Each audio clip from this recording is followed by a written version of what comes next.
Hey guys, it's the One Spoon again, doing a walkthrough commentary of a game called Sugar Sugar.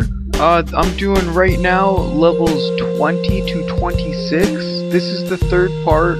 There's probably only going to be 4 parts in this series. Well, I know for a fact there is only going to be 4 parts.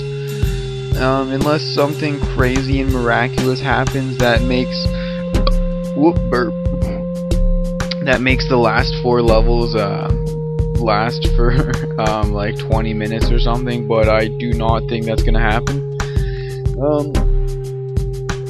So we're just about wrapping up. We're over halfway through this walkthrough. If you haven't seen the other videos, or you aren't looking for levels 20 to 26, there's links that you could press to go to the next video. They're at the start of the video, and they're also going to be at the end of the video if you want to watch this one as well. So just making it easier on you guys. I hope you guys enjoy this game. You know, it's a pretty good game. I gave it like a 6.57 out of 10, which is a rather good score.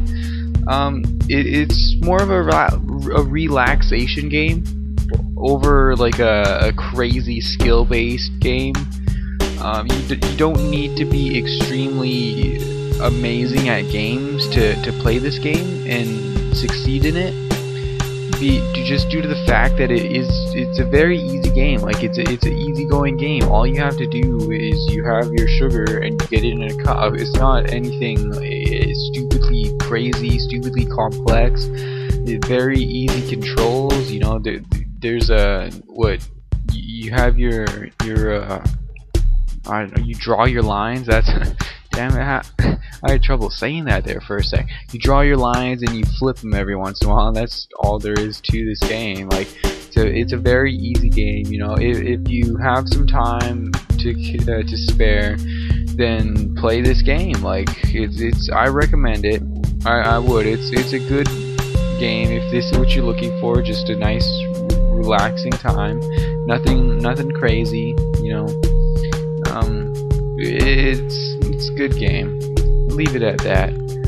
So, what do you guys know for any other relaxing games is what I'm wondering right now. Like, if you know like the best game like that you've ever played, when you just like when you want to play a game but you don't want to like go really crazily in your games, so it's just kind of like gaming just for like the fun of it type thing. Well, I guess I don't really game for the fun of it. It's weird. Like, I usually game to like beat a game and then like see what the end has to offer and just see what the game has to offer. Unless it's like an amazingly good game, then I I don't know. After I played some first-person shooters online, online it has become a large part of the gaming atmosphere for me now. Like, I used to be really good at some game way back in the day, but not anymore. Now I just play Call of Duty. That's my game of choice. I haven't played Black Ops yet though. Everybody I hear from people that it's really bad, and then I hear from people that it's really good, so I don't really know who to listen to. I'm probably gonna get it in the future, hopefully within the next couple weeks, so I can find out for myself. The thing I'm actually looking forward to in Call of Duty though is the actual wager matches. I just like how they've added that little feature where you can go and spend some of your points to get some more. So if you're a very good player, like, this will help you tremendously, because you'll just be able to stack up your points like nothing.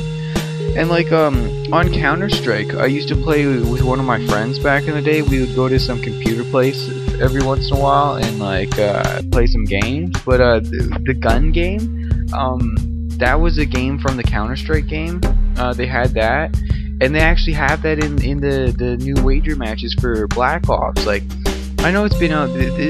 Black Ops has probably been out for like 4 months or something, 5 months, and I still haven't played. Like, jeez. But I haven't had Xbox Live for probably like 6 months or so. Well, I haven't had it since November, but I haven't actually played in 6 months. I just started playing recently again, which is, I don't know, it's still fun. Like, I don't know if I'll ever get tired of gaming out. I've been gaming since a very young child.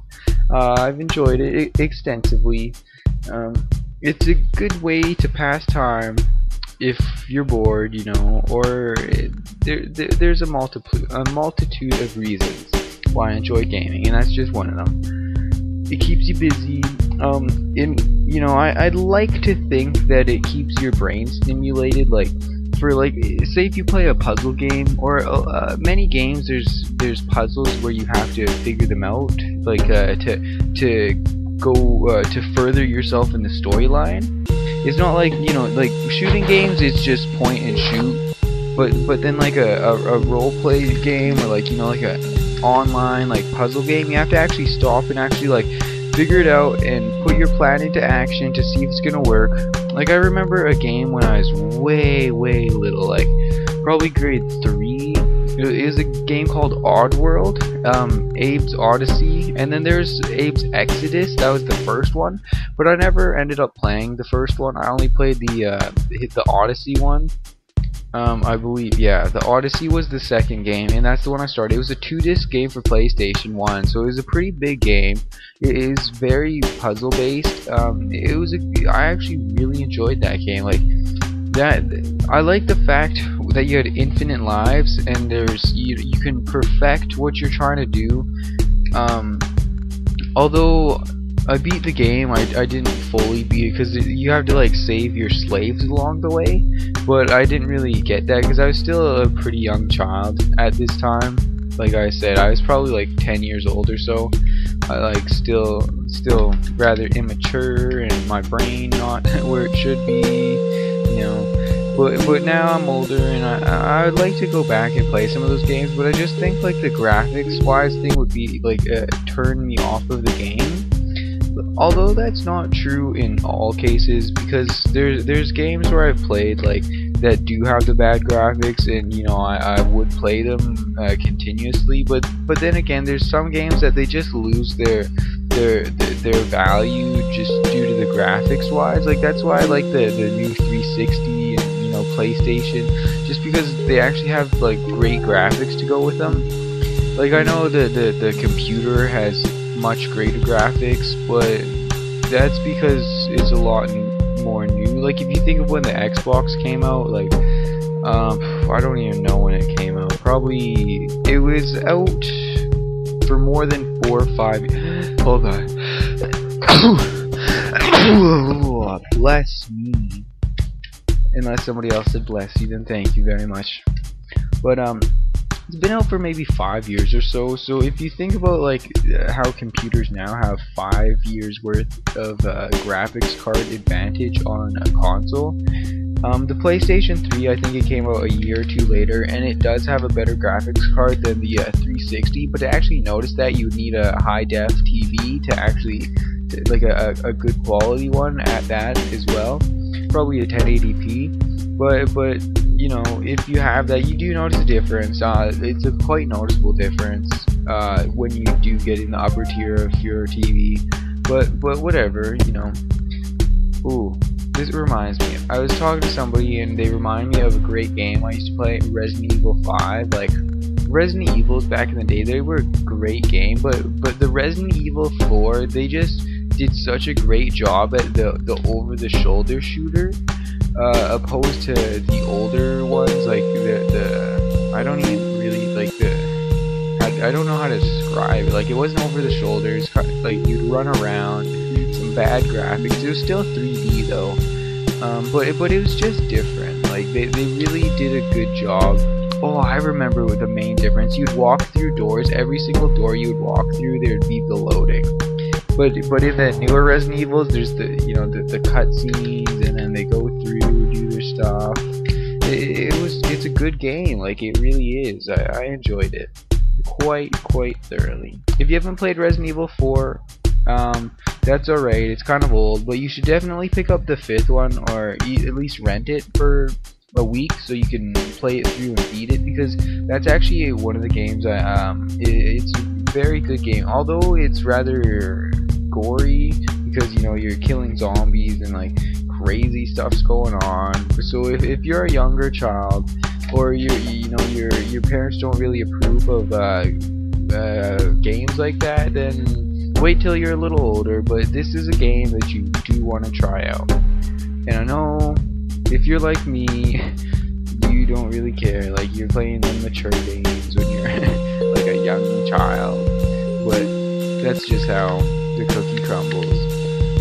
Like even if you go on Call of Duty, there's so many younger kids, and it's a mature game.